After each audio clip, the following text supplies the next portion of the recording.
Salut les mutants, c'est John Coffey de la Marvel Team, j'espère que vous allez bien, ça fait longtemps, je sais, mais là je reviens sérieusement, avec un bon rythme, promis, donc je vous le jure. Donc aujourd'hui on va parler du cas Alphonso Davies, donc qui aurait fait une transformation récemment, donc les gens m'ont dit ah, Marvel, parle-en, qu'est-ce que t'en penses? Qu'est-ce qui se passe au Bayern après le cas Goterska que tu as fait l'année dernière? Voilà une autre transformation, on a l'impression qu'au Bayern c'est picouse et sur le terrain directement dès que tu arrives là-bas.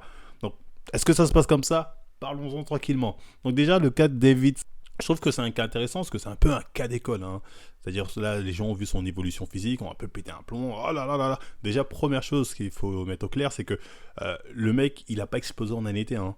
On regarde ses photos de 2020, etc. Il était déjà balèze. Donc, c'est pas en un été, ça a pris du temps. Je crois qu'il est au Bayern depuis 2019 ou un truc comme ça. Donc, voilà, il a évolué au fur et à mesure. Il n'a pas explosé comme ça d'un coup en un mois ou 2 mois.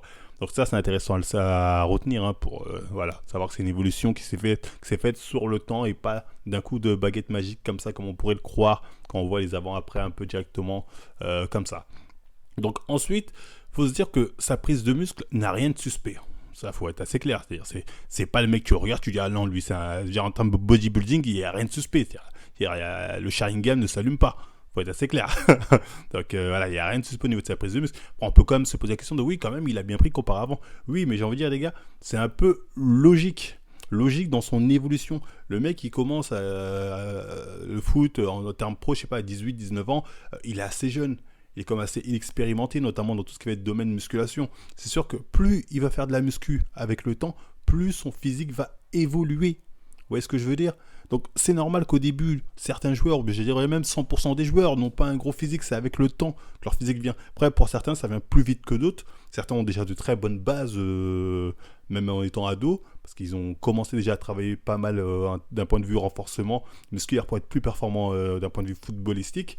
Mais voilà, pour certains, ça va prendre un peu plus de temps, parce qu'ils vont s'y mettre un peu plus tard, mais l'évolution va être plus ou moins rapide selon le potentiel de la personne génétique. Donc pour moi, dans son évolution, il n'y a rien de suspect. Je veux dire, c'est normal qu'en faisant de la musculation, même s'ils ne font pas de la musculation dans ce terme bodybuilding, mais ils en font pour se renforcer encore une fois, qu'avec le temps, ils prennent du muscle. Comme on peut voir certains joueurs qui, parfois, avec le temps, ont un physique qui se dégrade, prennent du poids dû à une mauvaise hygiène de vie ou un mauvais entraînement. Donc là, l'inverse est aussi normal. Donc arrêtez d'être étonné quand on voit ce genre de truc, comme oh, comment c'est possible? Je veux dire, ça devrait être même la norme des footballeurs. Et en vérité, quand on regarde, même dans les autres clubs, parce que souvent on dit ouais, le Bayern c'est suspect, il y avait Ribéry, il y avait je sais pas qui, il y avait je sais pas quoi, on sort plusieurs cas pour dire là-bas, ils doivent piquer les gens. Et quand tu regardes même dans d'autres clubs, des cas comme ça, il y en a. Je veux dire, tu regardes Gareth Bale, c'est même Ramos, si tu compares à Ramos du début, Ramos de maintenant, il a évolué physiquement. Même au Barça, tu trouves des joueurs comme ça qui ont évolué physiquement avec le temps. On voit, ils ont pris du muscle, ils ont pris en gamme, ils ont même séché bien comme il faut. On voit avec Neymar aussi. Neymar qui de base était vraiment tout que, c'est un Somalien. Voilà, il a commencé à aller au Barça, ils l'ont renversé musculairement, ils ont dit il faut que tu sois un peu plus galbé, un peu plus solide. Il a pris du muscle. Donc c'est logique et encore une fois son physique est impressionnant parce qu'il est très sec. Encore j'allais dire très sec pour son poids mais même pas. C'est le genre de gabarit en fait que tu retrouves souvent chez les footballeurs, c'est-à-dire des mecs en PDC-5 voire PDC-7. Donc forcément, torse nu, bonne lumière, ces mecs font écorcher de ouf. Mais je veux dire, n'importe quelle personne qui est une génétique plutôt favorable, avec une bonne masse musculaire, en tout cas pour son poids, en PDC-5-7, bonne lumière, il a ce rendu-là. Donc ça n'a rien de suspect d'un point de vue bodybuilding. Il faut être assez clair. Je ne dis pas qu'il n'y a pas de produits dopants dans le football, dans la ligue, il y en a, ça, il n'y a pas de débat. Je dis juste que d'un point de vue physique, ce physique n'a rien de suspect dans le sens où on va se dire... il l'a pas eu super rapidement, ça a pris le temps que ça a pris, le temps qu'il évolue bien au Bayern, et il n'y a rien de suspect dans sa masse musculaire, ni au niveau de la sèche.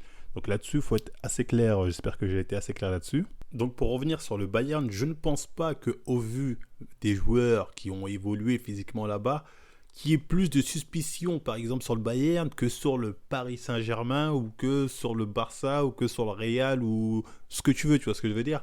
Je pense déjà parce qu'en fait, on cite 5-6 joueurs, mais un effectif, c'est minimum 21 joueurs si je ne me trompe pas. Donc au final, c'est une minorité qui ont des physiques impressionnants sur la masse si je ne me trompe pas. Et même ça pourrait faire l'objet d'une autre vidéo sur justement quel est le physique idéal pour un footballeur, pour qu'un footballeur soit vraiment performant. Je veux dire, le physique d'un point de vue bodybuilding. Quel genre de ratio il doit avoir. Ça, c'est un sujet que je trouve intéressant, que je vais peut-être faire dans une prochaine vidéo, si ça vous intéresse, vous me direz en commentaire. Pour finir sur le cas Alphonso Davies, si je ne me trompe pas, son physique n'a rien de suspect, encore une fois pour moi.